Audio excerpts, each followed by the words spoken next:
Entre as várias atividades que os cães desempenham, uma delas é especialmente reconhecida, a de cão-guia para cegos. Mesmo não tendo muitas pessoas que contam com esse auxílio, aos poucos associações e escolas de adestramento começam a investir em projetos que treinam cães. Para conversar conosco sobre esse assunto, o Coletiva recebe Edson Vieira, presidente da Associação Brasileira dos Adestradores de Cães. Muito obrigado pela sua presença, Edson. É um prazer. E para participar do programa, também contamos com a presença dos estudantes de jornalismo, João Barbosa, Caroline Delfonso, Pamela Indaiá, Rodrigo Petrini, Ariane Camila e o radialista André de Freitas. Edson, assim, o adestramento de cão-guia hoje, ele é uma atividade segmentada e com poucos profissionais. E eu queria saber como que foi um pouco, queria que você contasse para a gente como que foi o seu início na carreira. Ah, bom. Bom, primeiro, obrigado por ter me convidado, Michele, a participar dessa coletiva aqui com pessoas tão bem preparadas para o assunto, né? Futuros jornalistas e tudo mais. Quero agradecer muito esse convite. A história do cão-guia de cego ele é remota, né? Não é uma profissão nova aqui no Brasil. Porém, ela está inativa praticamente. Mas já caminhou bastante. Apesar do que eu lembro, desde o início, são 26 anos que eu, com Dona Lucília Grimaldi, iniciamos a Associação do Cão-Guia de Cego. Inclusive, ela já é falecida, né? Hoje quem Sim. dá seguimento nessa Na parte associação. na associação é a filha dela, Mônica Grimaldi. A fundação está hoje na presidência da Mônica Grimaldi, né? Que é advogada e presidenta da Associação de Cão-Guia de Cego. E me fala uma coisa, Edson, assim, para um deficiente visual, o que ele precisa fazer para adotar um cão-guia? Quais são os procedimentos, o início, assim, o que ele precisa estar fazendo? Infelizmente, nós estamos caminhando em passos de bebê ainda, né? Então, nós temos grandes problemas nessa área com os nossos cegos. Há uma forma de adquirir rapidamente um cão-guia de cego, mas é uma forma cara, ir para os Estados Unidos e aceitar uma doação de lá. Mas isso envolve custos altíssimos, porque tem que permanecer 3 meses lá e os gastos é aproximadamente entre 30 mil e 40 mil. E é muito dinheiro só quando o cego tem dinheiro é que dá para fazer isso. Aqui no Brasil, as associações estão aceitando doações. Aliás, pelo amor de Deus, ajudem as doações para que possam auxiliar os cegos, porque as associações não cobram absolutamente do cego. Eles doam um cão a um cego. Então, eles preparam o cão, preparam o cego e recebe essa doação. Quem tem a responsabilidade de pagar essas despesas, vamos dizer assim, seria o governo, que não está fazendo no momento, sabe lá por quais razão, né? A gente não vai entrar na área política. E, Edson, primeiro, obrigado pela presença, parabéns pelo trabalho de vocês. Obrigado eu. E o adestrador é um adestrador especial ou um adestrador comum? Ele recebe um treinamento especial de vocês para se preparar para fazer esse trabalho? Ou é um adestrador comum, adestrador de cães comum mesmo? Não é tão fácil adestrar um cão-guia de cego. Além de adestrar um cão-guia de cego, nós precisamos talvez até de psicólogos adestradores, porque ele poderia ter mais condições de estar acompanhando o cego do que um adestrador propriamente dito. É aí que a coisa começa a ficar cara, porque a psicologia tem que estar próxima. Porque há uma fase da coisa que pode trazer até uma estigma qualquer para o cego, como aquilo que falamos há pouco, eu falava com você, Michele, sobre discriminação até. Então, na verdade, o que acontece é que o adestrador adestra o cão, mas o adestrador tem que ser muito especial para saber o que está fazendo com o cão. Porque esse cão deve conhecer o cego e saber que o cego é cego. Mesmo porque assim, né, Edson, desculpa, só interrompendo um pouquinho, é que assim, o cão, ele na verdade, primeiro ele é adestrado logo de bebezinho, né, quando filhote ele já tem que ir, né, para uma... na verdade... Que não seria o correto, né? Na verdade começa assim, o cego que deseja ter um cão guia de cego, ele procura uma associação e a associação vai orientá-lo ele até o final. Mas se ele procurar um adestrador, que nem eu não represento a associação, eu fiz parte da associação na sua fundação, a Associação de Cão-Guia de Cego. Eu mantenho uma escola de adestradores no qual se ensina desde do A a Z, né? Então, a última etapa da minha escola, no caso, é ensinar o cão-guia de cego. Uma pessoa, para fazer cão-guia de cego, tem que ter comprovadamente 2 anos de profissão. Senão, ele não pode fazer o curso de cão-guia de cego. Que é aquele adestramento básico, né? O senta, deita, rola... Na verdade, para mim não existe o básico, sabe? O adestramento é como se você construísse um prédio e você tem um cachorro. E qual é a finalidade que eu quero esse cachorro? Ele é para faro de droga? Ele é para terapia animal? Sim. Ele é para ser um cão-guia de cego? Então, eu tenho que montar a base do adestramento e criar essa evolução. Igualzinho a faculdade de vocês. Edson, eu gostaria de saber como que é a escolha do cão. Acho que é muito importante. É uma boa pergunta. Primeiro tem que se escolher os pais, ter relacionamento de contato com criadores. E chegar em 2, 3 criadores e saber qual é a previsão de ninhadas que ele tem. E falar com esse criador, mais na base da amizade ainda, que ele, quando nascesse a ninhada, por favor, me informar. Eu, Edson Vieira, ou o profissional que vai fazer o tal serviço.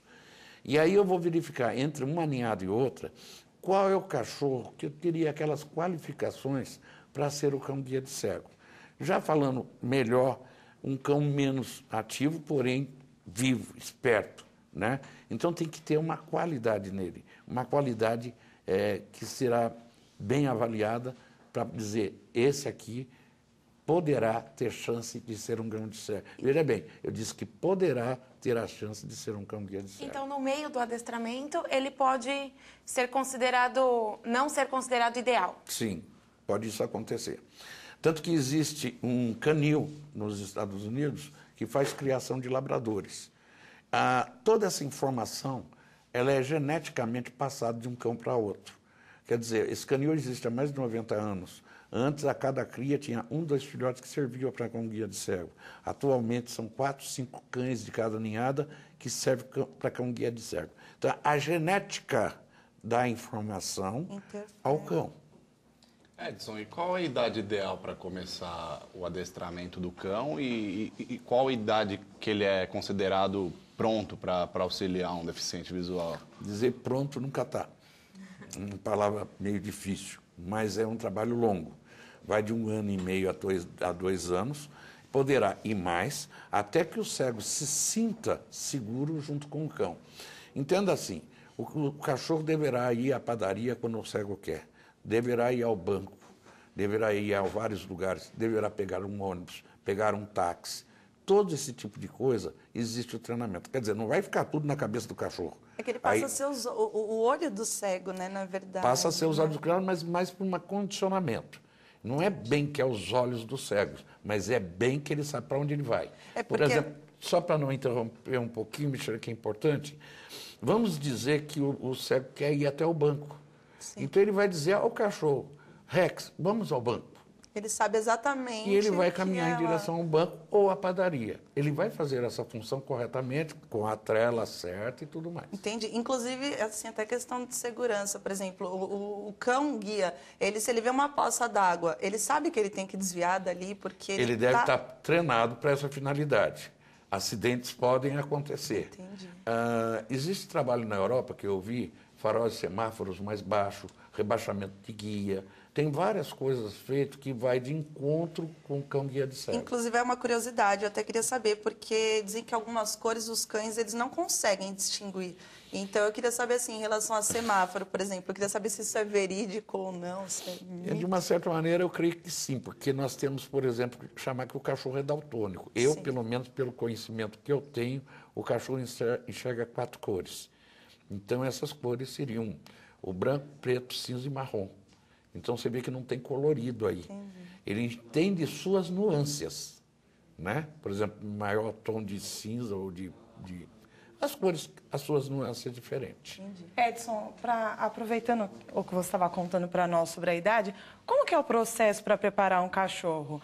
Quanto tempo você precisa para ele começar a atuar com um deficiente visual? Eu vou contar uma história bem rápida, mas demora um pouco, porque eu vou do começo até o fim, tá? Seria assim, primeira avaliação entre esses canis e amigos criadores que já estão inscritos para que eu possa escolher na ninhada antes que ele desfaça, porque o criador cria o cachorro para vendê-los, tá? Então, ele vai me dar prioridade de ir ver a ninhada em 35 a 40 dias antes da entrega. Escolhido o animal, na minha teoria, ele deverá ir para a casa do cego. Na casa do cego, ninguém deve interferir com o cachorro, só o cego. Mesmo que ele tenha outras formas. Isso para dar um bom resultado de treinamento, que eu já fiz e vi que é melhor que qualquer outra coisa. Não sou contra que o cachorro vá para uma casa de família e permaneça numa casa de família. Porém, sabe, a gente tem uma evolução das coisas, né? E eu achei que um treinamento feito dessa forma deu muito mais sucesso. Então, feito dessa forma, o cachorro descobre que o cego é cego. E descobre que quando ele vai pegar na maçaneta, ele não enxerga. E quando vai pegar o telefone, também não. E quando vai atender a porta, ele erra. É necessário esse tipo de treinamento precoce, que se dá aos 60 dias até mais ou menos 5, 6 meses. Quando o cachorro está fundamentado da consequência de que era um cego, e eu tirei resultado disso numa coisa bem interessante que eu vou interromper para contar isso. Numa ninhada de cego, de 8, tinha um cachorrinho cego. E eu tive a surpresa de ver que os irmãos abriam caminho para o cachorro cego chegar. Por quê? Porque eles identificaram o cego.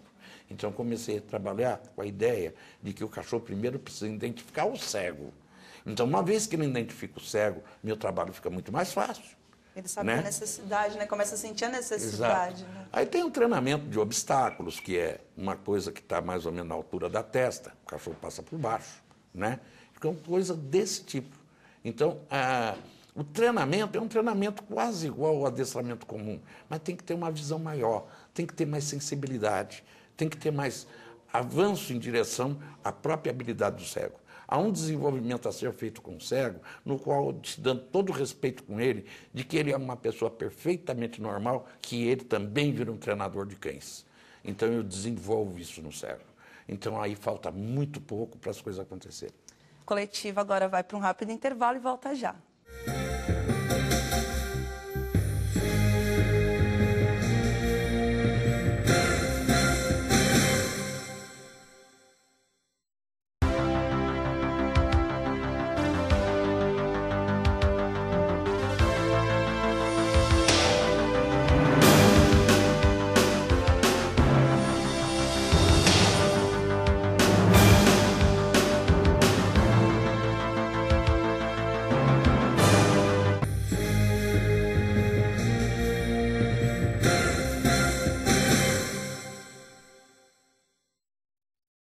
Estamos de volta com Coletiva.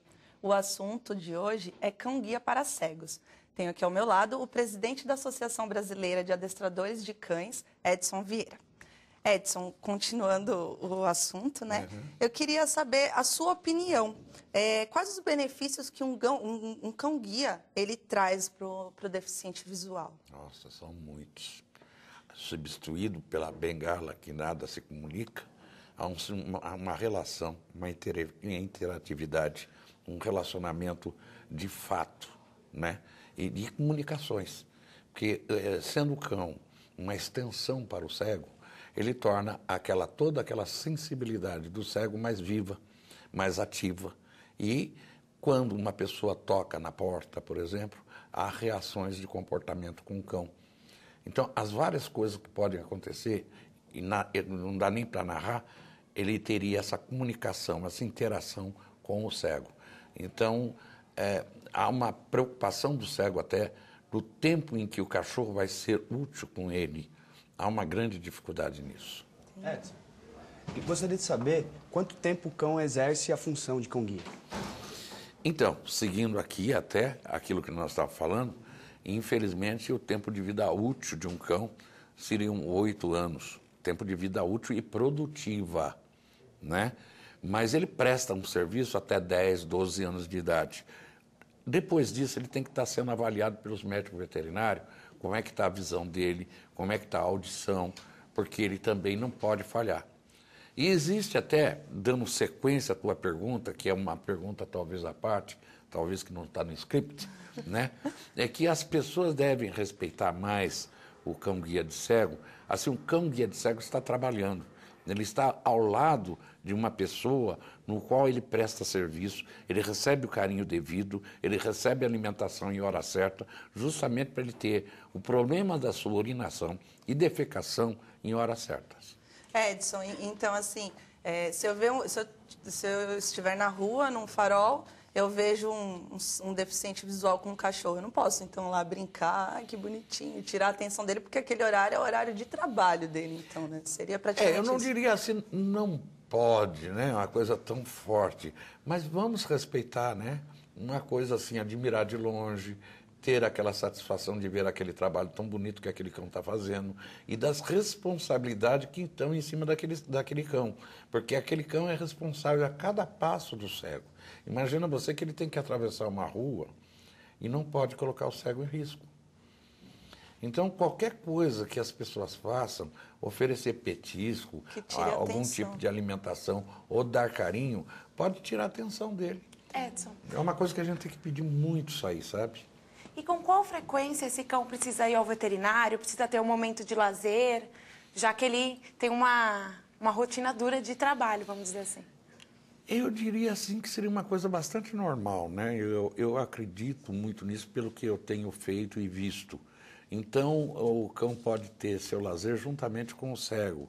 O cego aprende como lidar com essas situações. Quando ele vai no parque, ele dá liberdade ao cachorro para que o cachorro faça as suas movimentações de alegria e tudo mais. Simplesmente ele pode comandar através de um assobio, chamar o cachorro e ter... Um cão adestrado é muito bonito. É uma relação de amizade. É isso que eu estava falando, a interatividade aí é muito forte. E ele poderá ter uma participação na sociedade canina, que eu tinha um amigo meu que é cego, ele ia lá no Parque de Ibirapuera, soltava o cachorro dele para brincar com os outros cachorros. Na hora de ir embora, ele chamava e ele vinha. Normal. Pode achar anormal, mas ele bastante normal como cachorro. Edson, e como que acontece o preparamento do deficiente visual para receber o cão em casa? Ele recebe também uma orientação de como deve proceder depois que o cão guia não puder mais trabalhar. Como que acontece isso? Então, eu sou a favor assim, de pegar o filhotinho, apresentar ao cego, deixar ter essa convivência e permitir somente o cego ter essa interação com o cão. Faz parte da orientação e treinamento do cão e do cego. Tá? E, inclusive, eu acho até melhor que as pessoas da família deixem essa total... Não quer dizer que o resto da família não tenha contato com o cego, que não tenha contato com o cão, mas sim que na hora de alimentar, na hora de dar água, todas aquelas responsabilidades de escovar, é o cego que tem que estar participando, se inteirando. Porque o cachorro entende o seguinte, você me dá carinho, eu te dou carinho. Você me protege, eu te protejo.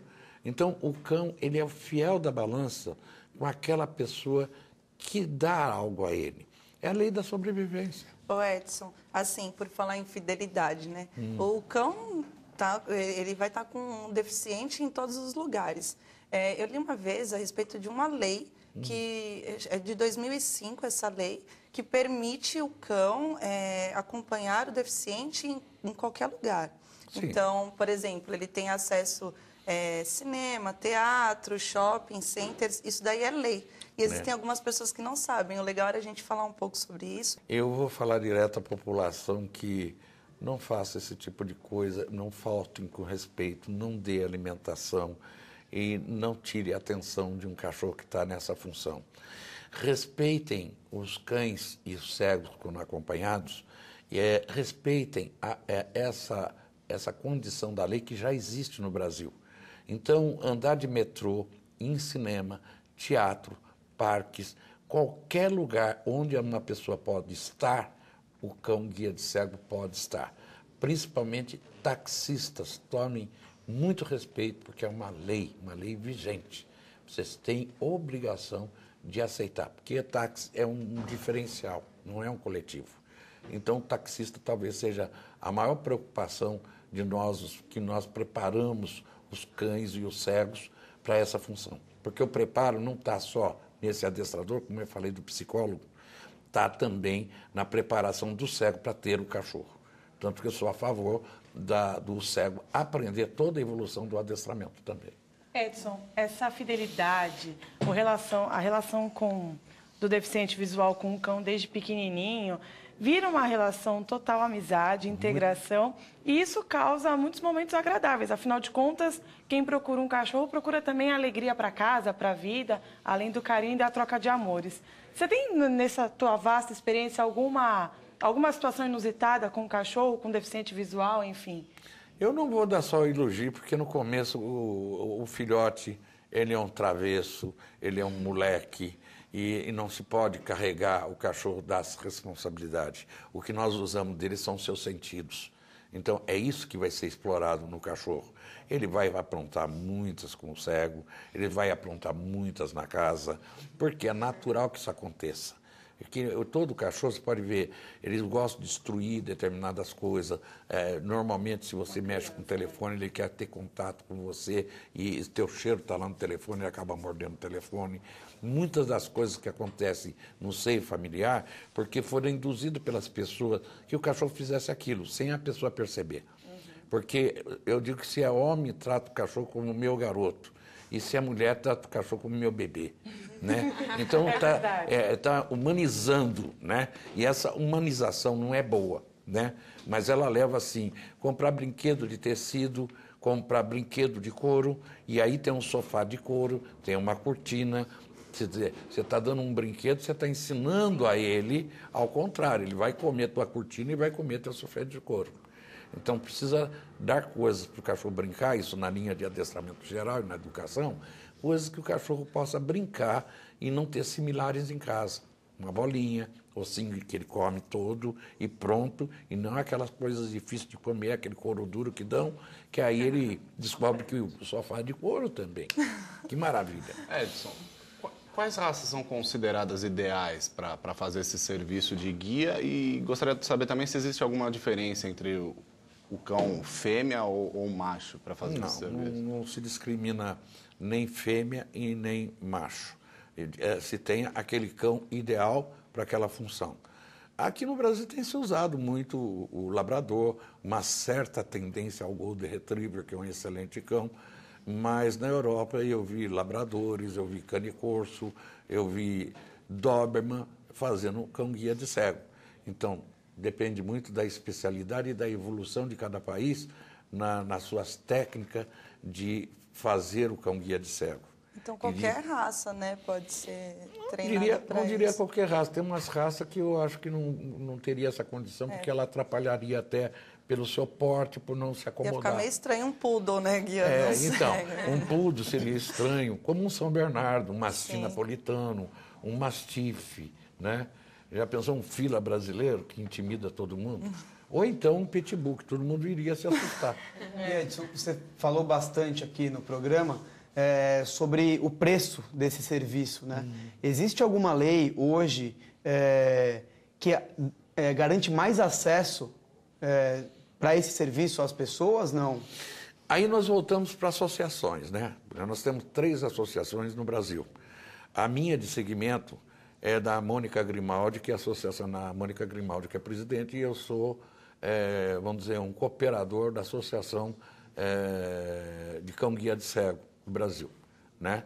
E eu, com a dona Lucília Grimaldi, quer dizer, a dona Lucília Grimaldi, que é mãe de Mônica Grimaldi, que fundou essa associação. Isso foi há 26 anos atrás. E eu era um jovem naquele tempo que estava participando, pelo menos meio jovem, né? Ainda. E eu estava participando dessa ideia dela, que eu achei uma ideia maluca, mas achei porque eu não tinha a menor noção na época do cão guia de cego. Então, tive vários esclarecimentos que ajudaram a gente a seguir nesse caminho. Então, essa batalhadora, Lucília Grimaldi, que já é falecida, deu essa herança para a filha. E tem algum dinheiro por parte do governo em cima dessas associações ou elas são totalmente autônomas? Existem várias leis já aprovadas e, pelo que me consta, uma das leis seria a aprovação de verba, né? Eu não sei qual é o valor exato, se é 5 milhões, 8 milhões ou 10 milhões, mas quanto mais milhões puder colocar para isso, é melhor para que associações evoluam aqui no Brasil, não discriminando mais o cego que é pobre, entendeu? Porque já é uma missão árdua para o cego ser cego. Porque a prática, né, de cão guia é muito difícil ver, né? Assim, um deficiente físico com com cão-guia? Nós temos poucos cegos com cão-guia de cego aqui no Brasil. Nós temos poucos, bem poucos. Justamente por essa técnica estar engatinhando aqui no Brasil, quem se interessar por ter um cão-guia ou então quiser ser um adestrador, o que deve fazer, aonde deve procurar? Bom, para ser um adestrador, Academia Canina Itália Canicorso, pode anotar o site www.academiacanina.com.br. Fácil de guardar. Eu queria agradecer muito a sua presença, mas infelizmente nosso programa está chegando no fim. Queria, se você quiser deixar um telefone, algum site para entrar em contato, pode ficar à vontade. Eu vou dar 3 sites assim. Pode ficar à vontade. Bom, academiacanina.com.br, asbrac.org.br e Italian, esse é mais difícil de guardar, italiancanecorso.com.br. Meu nome é Edson Vieira, meu telefone é 3846-2085. A coletiva fica até aqui e até a próxima.